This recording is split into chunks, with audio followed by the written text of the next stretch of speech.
Assalamualaikum warahmatullahi wabarakatuh. Perkenalkan, nama saya Muhammad Akmal. Pada kesempatan kali ini saya akan membuat video tentang mengenalkan apa itu serangan denial of service atau bisa dikenal dengan DDoS. Apa sih serangan denial of service ini? Serangan ini adalah bertujuan untuk membuat sebuah sistem atau jaringan tidak dapat diakses atau beroperasi dengan normal. Serangan DOS dilakukan dengan cara membanjiri sumber daya sistem atau jaringan dengan lalu lintas yang sangat tinggi atau permintaan yang berlebihan, sehingga sistem atau jaringan tersebut menjadi tidak responsif atau bahkan crash. Serangan DOS bisa dilakukan dengan memanfaatkan banyak komputer yang terhubung ke internet secara bersamaan, yang dikenal sebagai Distributed Denial of Service atau DDoS. Atau bisa juga disebut serangan yang dilakukan oleh hacker untuk melumpuhkan suatu sistem jaringan web dengan membanjiri server dengan jumlah lalu lintas yang sangat tinggi, atau melakukan request data ke sebuah server sehingga server tidak lagi dapat memberikan layanan dan menjadi crash.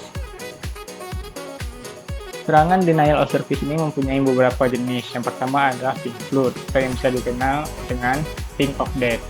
Jenis serangan DOS yang pertama yang mengirimkan ini adalah mengirimkan jumlah besar permintaan HTTP echo request ke sebuah host sehingga membuat host tersebut tidak dapat merespon permintaan yang sah.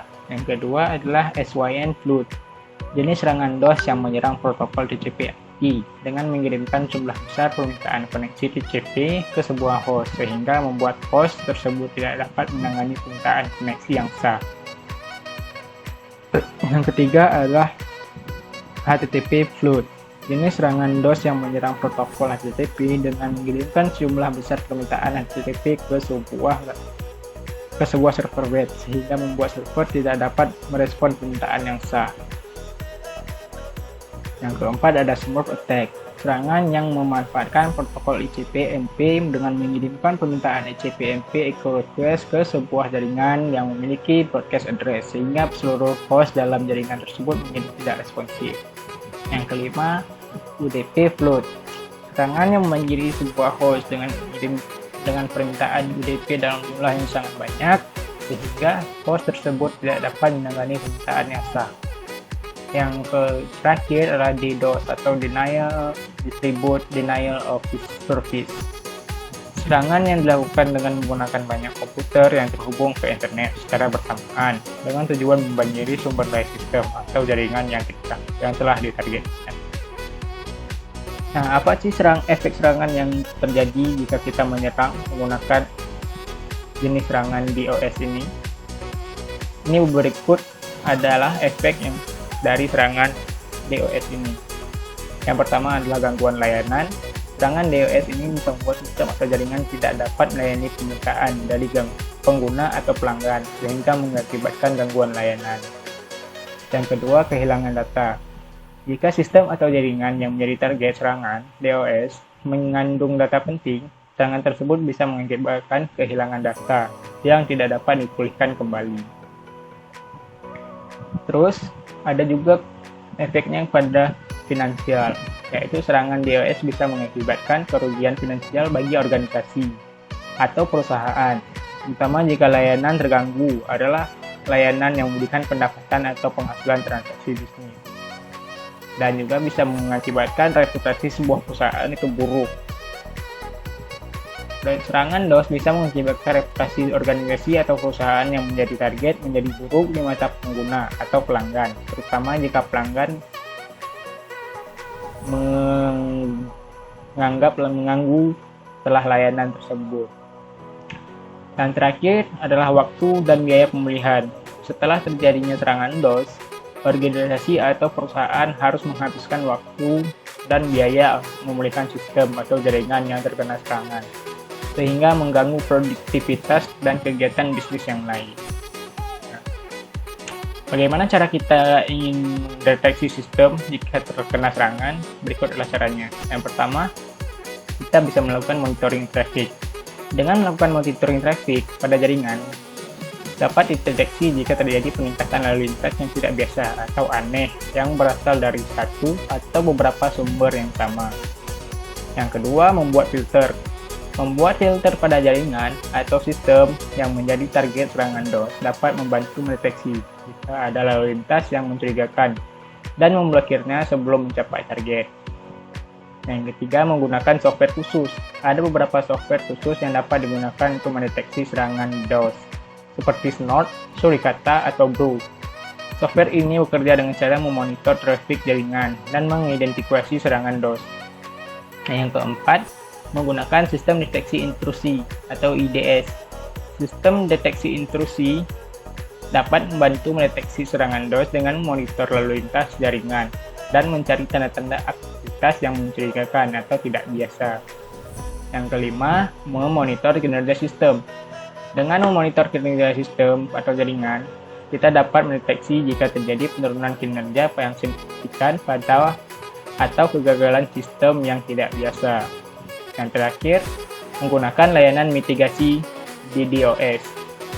Ada beberapa layanan mitigasi DDoS yang dapat membantu mendeteksi dan mencegah serangan DDoS, seperti Cloudflare, Akamai, dan Incapsula. Dan inilah beberapa teknik yang bisa kita lakukan untuk mencegah kita dari serangan denial of service. Yang pertama, firewall. Kita harus menginstal firewall dan mengkonfigurasinya pada jaringan dan sistem untuk mencegah serangan. Yang kedua, batasi akses. Kita bisa membatasi akses ke dalam jaringan dan sistem hanya untuk pengguna atau pelanggan yang terpercaya saja. Yang ketiga, load balancing. Kita menggunakan atau mengimplementasikan teknologi load balancing pada jaringan untuk menghindari overload pada server dan membagi beban pada beberapa server.